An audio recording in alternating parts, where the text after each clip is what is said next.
La fenêtre. Émilie était une jeune adolescente de 15 ans comme les autres. Mais elle avait un problème. Chaque jour de la semaine, Émilie revenait de l'école. Elle montait dans sa chambre pour y faire ses devoirs. Mais avant, elle faisait un arrêt à la cuisine pour prendre quelque chose à grignoter. Arrivée dans sa chambre, elle déposait son sac près de son lit, prenait ses travaux et s'installait à son bureau de travail.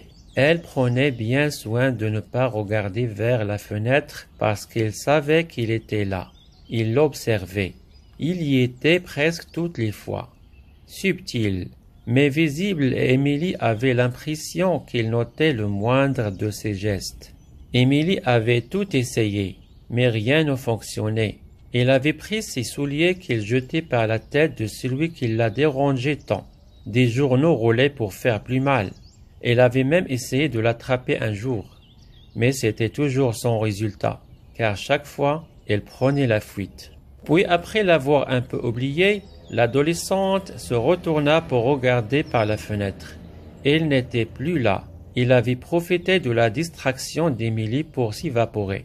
Émilie continua donc de travailler, mais ne pensait qu'à lui. Une demi-heure plus tard, elle était revenue, mais la jeune fille ne le savait pas encore. Quand elle se retourna vers la fenêtre, Émilie eut si peur qu'elle poussa un cri énorme, si fort et aigu qu'il réveilla son père qui dormait profondément sur le divan au sous-sol de la maison.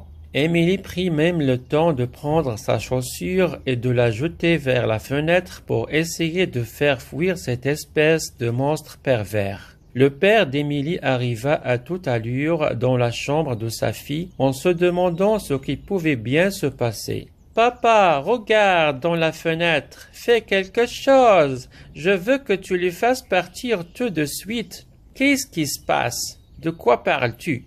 Il s'est encore enfui. Il va revenir, j'en suis sûr. Là, regarde, il est déjà revenu. Tu parles de cette petite araignée? Elle est inoffensive. Voyons, regarde, je vais t'en débarrasser. Je vais la mettre dehors. Eh oui, Émilie avait une peur bleue des araignées.